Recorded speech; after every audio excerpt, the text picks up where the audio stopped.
కూటమి ప్రభుత్వంపై ఆంధ్రప్రదేశ్ రైతు సంఘం రాష్ట్ర గౌరవ అధ్యక్షులు పి రామచంద్రయ్య సంచలన వ్యాఖ్యలు చేశారు.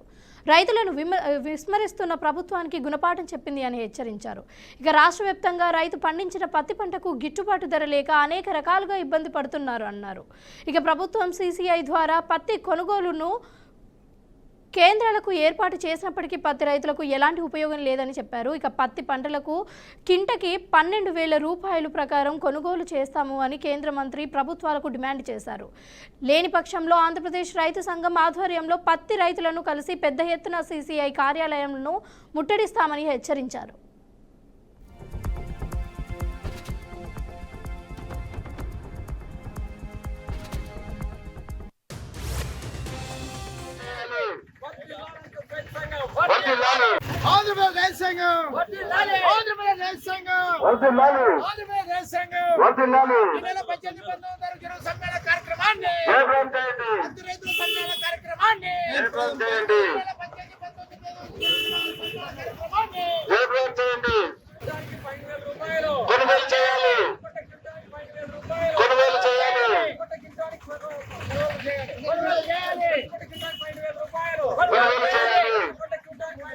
ఈరోజు పత్తి రైతులు అనేక ఇబ్బందులు ఎదుర్కొని మరి వాళ్ళు చేసిన పంటలు పండించడానికి గిట్టుబాటు కాక ఎప్పుడూ మధ్య దళారీల బారిన పడి నష్టపోతున్నారు, అప్పుల పాలవుతున్నారు.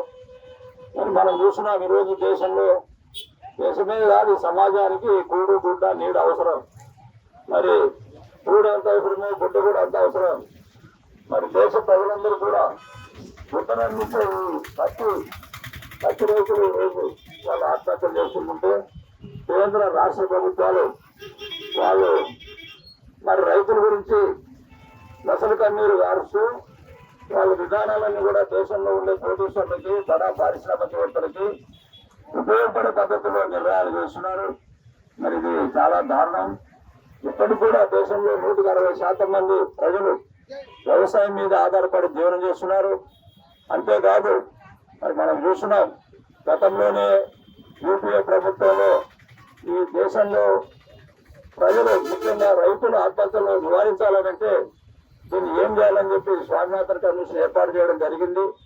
స్వామినాథన్ కమిషన్ లో మన ఆల్ ఇండియా కిసాన్ సభ జాతీయ ప్రధాన కార్యదర్శి అతుల్ కుమార్ అంజన్ వాళ్ళు దేశమంతా తిరిగి రైతుల కష్టాలను చూసి రైతుల ఆత్మహత్యలు నివారించాలంటే రైతులకు ఉండబడిన అప్పులన్నీ రద్దు చేయాలని చెప్పి అదేవిధంగా రైతులు పండించిన పంటకి గిట్టుబాటు ధర ఇవ్వాలని చెప్పి వాళ్ళు ప్రభుత్వాలకు సూచన చేయడం జరిగింది.